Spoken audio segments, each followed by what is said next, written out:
Glória a Deus. Queridos, a paz do Senhor Jesus, sou grato ao bom Deus por esta oportunidade de estar aqui reunidos para juntos adorarmos e bendizer ao nome santo do Senhor, pois Ele é bom e eterna é a sua misericórdia.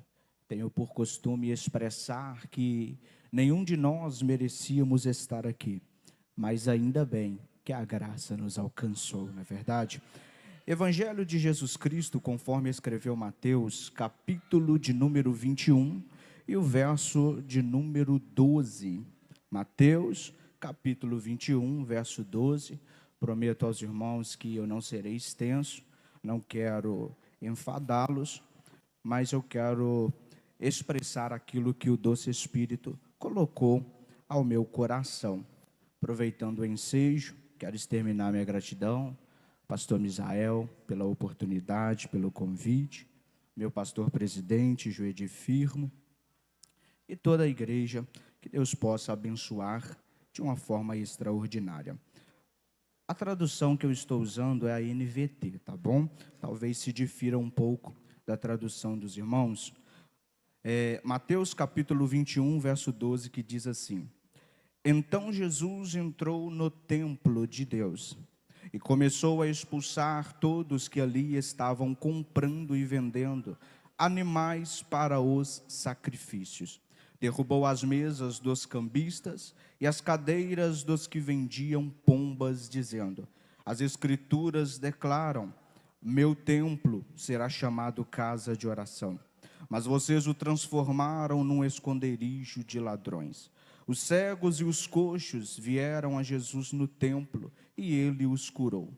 Quando os principais sacerdotes e mestres da lei viram esses milagres maravilhosos e ouviram até as crianças no templo gritar: Hosana, filho de Davi, ficaram indignados. Está ouvindo o que as crianças estão dizendo? Perguntaram a Jesus. Sim, respondeu ele. Vocês nunca leram as Escrituras? Elas dizem: ensinaste crianças e bebês a te dar louvor. Então ele voltou a Betânia, onde passou a noite. Podem vos assentar. Muito obrigado por sua atenção à palavra. Queridos, a expressão que costumeiramente utilizamos, Evangelho de Mateus, nós sabemos que é de praxe nossa, porque na verdade o Evangelho, ele não é de Mateus, nem de Marcos, nem de Lucas, mas ele é de Cristo Jesus. E temos em nossas mãos uma Bíblia cristocêntrica, ou seja, de toda ela, Cristo é o centro. Mas, em síntese, os Evangelhos, Mateus, Marcos, Lucas e João, eles demonstram aquilo que Jesus fez durante o seu ministério terreno. E o Evangelho de Mateus, ele escrito, trazendo por tema Jesus como Messias e Rei. Mateus, sendo judeu, ele escreveu este Evangelho direcionando-o aos judeus, pois ele sabia muito bem das suas dificuldades em reconhecer a Cristo como o Messias profetizado nas páginas do Velho Testamento, pois ele bem sabia das suas dificuldades em reconhecer que Cristo é o Rei. Dito isto, nós sabemos que o propósito de Deus sempre foi trazer o reino dos céus à terra. E quando João ele surge no deserto da Judeia pregando, a mensagem de João é: arrependei-vos, porque vos é chegado o reino dos céus. E Jesus, após ser batizado por João e passar pela tentação no deserto, a Bíblia diz que ele começa a pregar, e a pregação de Jesus é: arrependei-vos, porque vos é chegado o reino dos céus. E eu costumo explicar dizendo que o reino de Deus, ele é paradoxal. Como assim, pregador? Eu vou te explicar. Certo dia, os discípulos se aproximam de Jesus e perguntam: Senhor, quem de nós é o maior no reino dos céus? E Jesus pega uma criança, coloca no meio deles e diz: aquele que não for semelhante a um desses pequeninos não é digno do reino dos céus. O reino de Deus, ele é paradoxal. Por quê? Porque enquanto que no reino dos homens, grande é aquele que tem, grande é aquele que exerce maior influência política, grande é o mais rico, grande é aquele que tem maior influência. No reino de Deus não. No reino de Deus, grande é aquele que serve. Bendito seja o nome santo de Jesus. No reino de Deus, grande é aquele que serve. Em João capítulo 13, Jesus está à mesa da ceia e de repente ele toma uma atitude. Ele pega uma bacia com água e ele começa a lavar aos pés dos seus discípulos e ele deixa-lhes uma lição dizendo: vocês me chamam de Senhor e Mestre, pois disseste bem, porque de fato eu sou, mas eu estou lavando os pés de vocês. Vão e façam o mesmo, lavem os pés uns dos outros. O reino de Deus é serviço.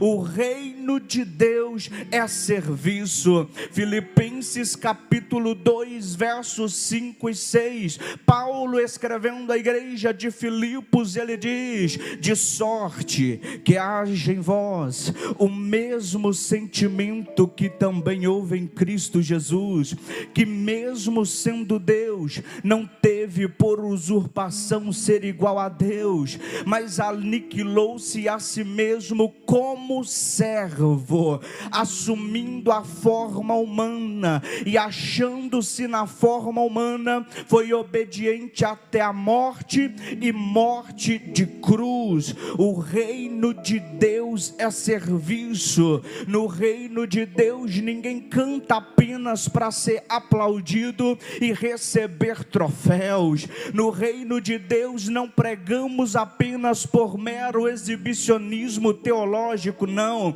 No reino você serve, no reino você serve, no reino você serve, até porque para a obra missionária Deus não chama estrela, porque estrela quer aparecer. Para a obra missionária Deus escolhe servo, porque servo tem compaixão de quem tem fome, servo tem compaixão de quem não conhece o evangelho. O reino de Deus é serviço. O reino de Deus é serviço. E o contexto do texto em que lemos, Jesus ele está entrando em Jerusalém. É semana da Páscoa.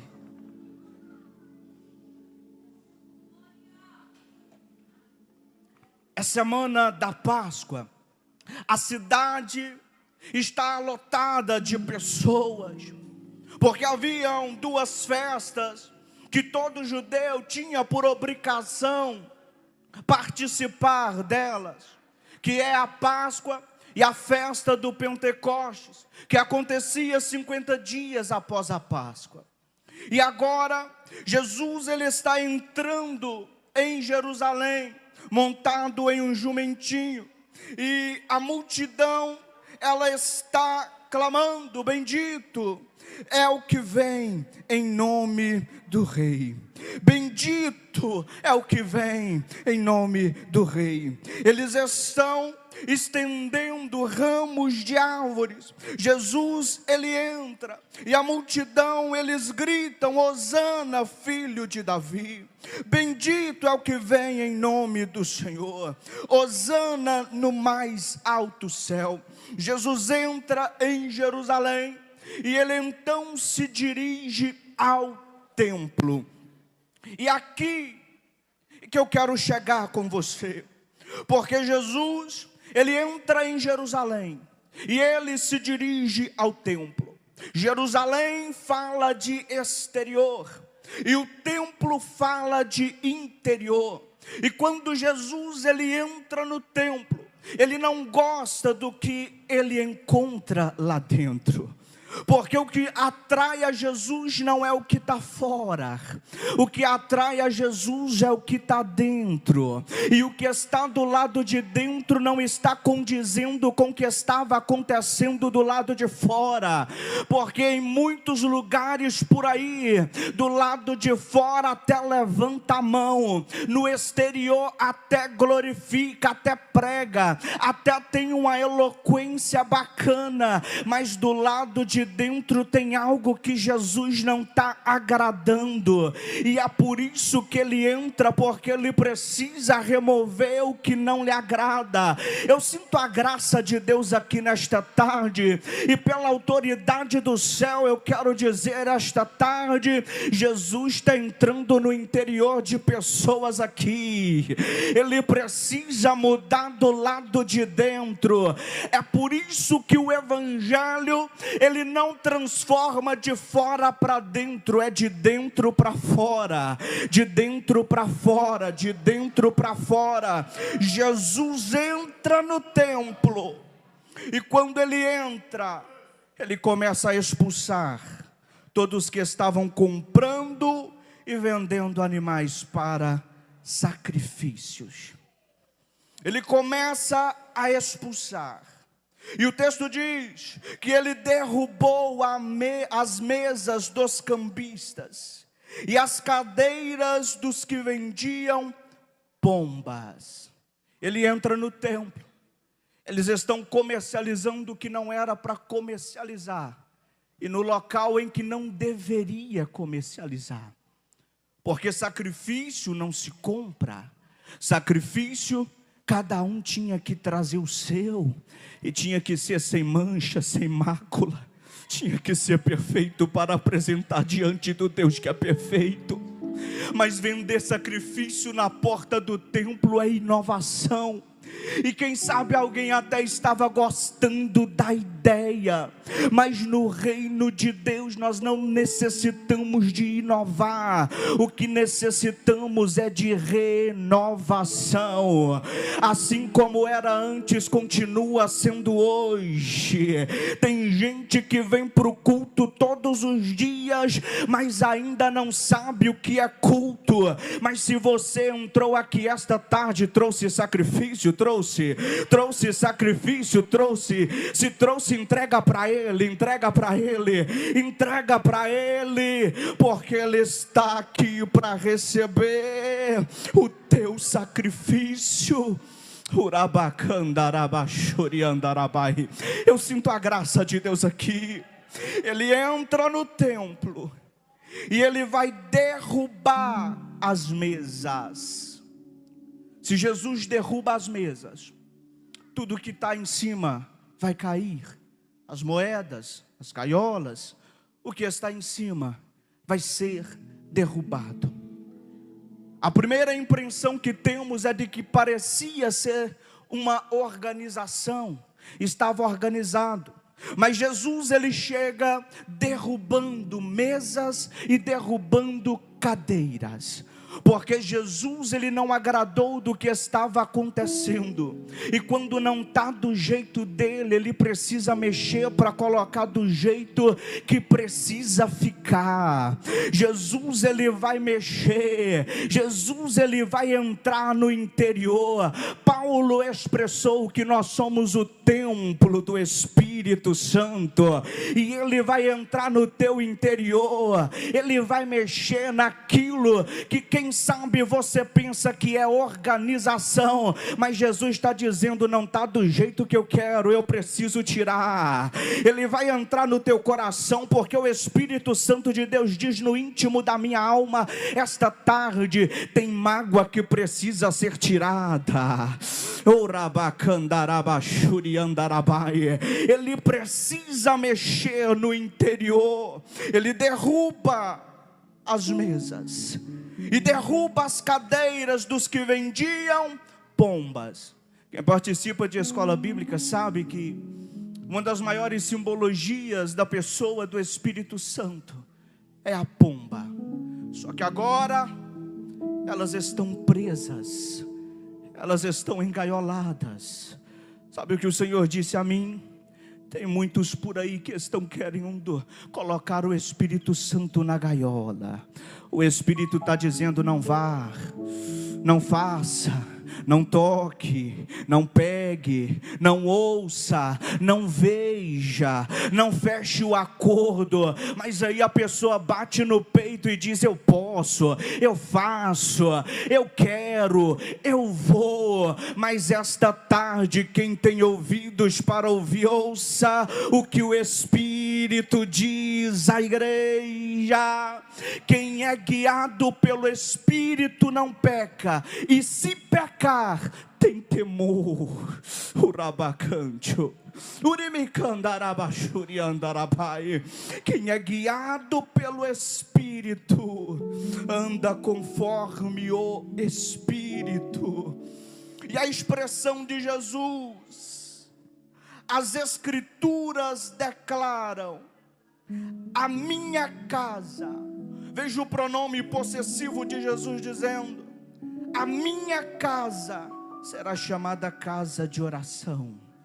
E vocês estão a transformando num esconderijo de ladrões. Jesus está dizendo: a casa é minha, o templo é meu, eu entro na hora que eu quero, eu faço o que eu quero, do jeito que eu quero. E tem gente pensando que manda no templo, mas Jesus está nessa tarde dizendo: tudo é meu, eu faço o que eu quero, é do jeito que eu quero. A minha casa será chamada casa de oração. E vocês estão a transformando no esconderijo de ladrões. Quantos cambistas não têm se levantado nos dias odiernos? Eles estão entrando no templo. Eles estão entrando no templo. Eles vendem uma garrafa com água, com a história de que trouxe de Israel. É água consagrada. Eles vendem rosa ungida. Só faz uma oração se receber o valor X na conta. Colocam pessoas leigas, indoutas, para pisar em tapetes de sal grosso, com a história de que vai expulsar as maldições da sua vida. Mas Jesus está entrando no templo, e Ele está entrando para derrubar mesa e cadeira de cambista. Ele está entrando no templo para derrubar mesa e cadeira de cambista. Estão pensando que farão da casa de Deus o que quer, mas Jesus está entrando no templo, está entrando no templo, está entrando no templo, está entrando no templo. E quando Ele chega no templo, Ele tira o que for necessário, Ele muda o que for necessário. Mas a casa de Deus, ela não pode perder a sua originalidade. Ela não pode perder a sua originalidade. Olha o verso 14. Os cegos e os coxos vieram a Jesus no templo, e Ele os curou. O texto mostra para nós que no templo haviam os mestres da lei, os fariseus. No templo haviam crianças. Muitas pessoas estavam no templo. Mas enquanto isso, você não vê coxo, você não vê cego entrando para receber a cura que eles precisavam. Porque no templo pode ter mestre, pode ter doutor, pode ter leigo, pode ter analfabeto, pode ter famoso, pode ter um desconhecido, pode ter vereador, pode ter presidente, mas se não tiver Jesus, Mas se não tiver Jesus, não tem nada, não tem nada, não tem nada, não tem nada. Mas quando Jesus entra no templo, tem cura, tem batismo, tem renovo, tem graça, tem libertação, tem salvação, tem unção. E Jesus já entrou no templo nesta tarde. Você pode sentir a presença dele aí. Aleluia! A presença de Jesus é o que importa no templo. Porque se não tiver a presença dele, os enfermos entram e já não são mais curados, os oprimidos entram e já não são mais libertos. Mas se tem Jesus, tem tudo o que precisamos. Verso 15: quando os principais sacerdotes e mestres da lei viram os milagres maravilhosos e ouviam as crianças gritarem: Hosana, filho de Davi, o texto diz que eles ficaram indignados. Eles começam a questionar: não ouve o que as crianças gritam? Eles estão indignados. Sabe qual é o problema de quem não gosta de fazer? É que ainda costuma ficar indignado com quem faz. Não adora e fica indignado com a sua adoração. E talvez alguém entrou aqui esta tarde pensando em parar por causa que alguém está indignado. Mas o Espírito Santo manda te dizer: se é para a honra e glória do nome do Senhor Jesus, permanecei firmes, constante, sempre abundante, tendo a certeza de que no Senhor o vosso trabalho jamais será improdutivo. Não é no homem. O problema é que tem muitos esperando a recompensa humana, mas a nossa recompensa vem de Cristo, vem do céu. E no Senhor o vosso trabalho jamais será improdutivo. Jesus, ele entra no templo, ele muda o que precisa mudar, ele faz o que precisa fazer, ele cura aqueles que entraram enfermos, ele purifica o templo. Bendito seja o nome santo de Jesus. Aplicando aqui para os nossos dias odiernos, nós vivemos um período de tempo em que muitas pessoas estão preocupadas em ganhar fama, riqueza, em usar-se do reino para enriquecer-se. Os cambistas do nosso tempo são as profetadas de internet, procurando engajamento, e tem muitos por aí caindo nas falácias destes. Mas há um alerta de Deus para nós aqui esta tarde. Jesus está chegando para purificar o templo.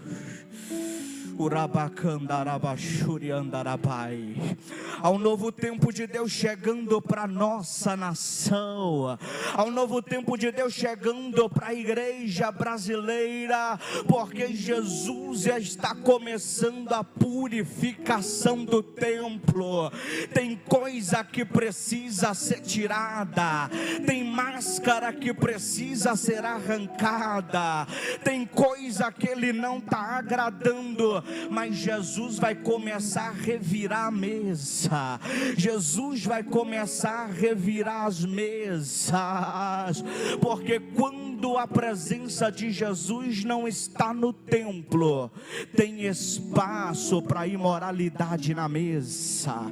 Quando a presença não está no templo, tem espaço para mentira na mesa. Quando a presença dele não está no templo, tem espaço para o pecado pecado na mesa, mas quando ele entra no templo, ele derruba a mesa, ele derruba a cadeira, mas o pecado não vai permanecer, a mentira não vai permanecer, a imoralidade não vai permanecer, porque Jesus está purificando o templo.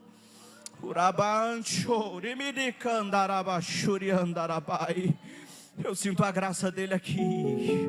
Eu sinto a graça dele aqui. Eu sinto a graça dele aqui. Aleluia. Talvez você esperava me ouvir pregando para você receber chave disso ou daquilo outro, mas por onde eu passo, eu não me canso de pregar a mensagem da cruz. Estão excluindo a mensagem da cruz dos nossos púlpitos. Isso não está no meu esboço, mas o Espírito Santo está me impulsionando a dizer isso aqui. A mensagem da cruz está saindo dos nossos púlpitos. As pessoas estão preferindo pregar sobre aquilo que gera engajamento, porque a mensagem da cruz, ela fere o nosso ego, mas ela cura a nossa alma. A mensagem da cruz é loucura para aquele que perece, mas para nós que estamos sendo salvos é o poder de Deus. É o poder de Deus, é o poder de Deus. A mensagem da cruz, a mensagem da cruz, o Evangelho de Cristo não tem por objetivo massagear o nosso ego e nos deixar confortáveis. Jesus, ele disse: aquele que quiser, não é obrigatório, mas se veio, ele disse: aquele que quiser vir após mim, negue-se a si mesmo, tome a sua cruz e siga-me. Ele disse: aquele que quiser vir após mim. E tem gente querendo colocar Jesus atrás e ir na frente dizendo: eu faço o que eu quero, do jeito que eu quero, na hora que eu quero. Aí Jesus está dizendo: é após mim, tome a sua cruz, meu filho. É renúncia, é mudança de vida, é mudança de caráter. O arrependimento, ele não começa com lágrimas, ele começa com a mudança de vida. Muitas das vezes tem gente todos os dias no culto buscando por mudança, mas muitas das vezes a mudança que você espera está na decisão que você não toma. Negue-se a si mesmo, tome a sua cruz, deixa Jesus purificar o teu templo, deixa Jesus purificar o teu templo, deixa Jesus purificar o teu templo. Urabacanda, namassuri kandarabashuria. Turimiri canto remadagasuri mikandarabaragashuria. Jesus, quando ele entra, ele muda. A minha preocupação não é se quando você sair por essas portas, você vai lembrar meu nome. A minha preocupação é se quando você sair por essas portas, você não vai esquecer o que eu estou te pregando esta tarde. Porque o objetivo de Cristo é mudar o que está aí dentro. Ele precisa limpar, ele precisa purificar o templo, ele precisa colocar para fora aquilo que está contaminando o teu templo. Jesus está mudando vida de crente aqui hoje. Jesus está transformando vida de pessoas aqui hoje. Você vai sair daqui hoje limpo, puro, porque o sangue de Jesus Cristo, Filho amado, purifica de todo pecado, de todo pecado. Você não vai sair da forma que você chegou, porque Jesus está no templo. Jesus está no templo. Jesus está no templo. E se ele está no templo, ele muda, ele derruba a mesa, ele derruba a cadeira, madeira, mas a casa de Deus não perde a sua originalidade. Fica de pé que eu quero orar por você, que meu tempo já se foi. Aleluia. Eu sei que talvez você esteja cansado. Tem pessoas que estão aqui desde quando começou o congresso. Teve trabalho pela manhã e sucedeu durante o dia. Mas coloque a mão sobre o seu coração nesta hora. Eu não sei como está o teu templo, mas Jesus sabe como está aí dentro. Urabacandarabachuriandarabai. Urimicancho eminarasuriandaragachou. E Ele vai purificar o teu templo nesta noite. Senhor Deus, a Tua palavra foi ministrada, Pai, mediante aquilo que o Teu Espírito colocou em meu coração. Eu não sei como esta pessoa está, mas o Senhor sabe como está o interior desse templo. E é por isto que eu quero te pedir nesta tarde, que o Senhor comece, meu Deus, a fazer uma limpeza. Comece, meu Deus, a purificar. Vai, meu Deus querido, tirando tudo aquilo que não presta, todo o pecado, toda mágoa, toda inveja, tudo aquilo que não provém de ti, Jesus, vai jogando por terra agora. Oh, meu Deus, que o Senhor venha encher com teu Espírito, que o Senhor traga renovo, que o Senhor traga graça, que o Senhor traga paz a este ser, que o Senhor venha, meu Deus, derramar o teu Espírito, em nome do Senhor Jesus, e que a tua palavra esteja guardada em cada coração, ó Pai. Muito obrigado por tudo, ó Deus, por quanto o Senhor és bom, e eterna é a sua misericórdia. Que Deus abençoe a sua vida. Guarde essa palavra no teu coração. Glória a Jesus. Quem está alegre, diga amém. Quem ouviu a palavra de Deus e pensou que estava falando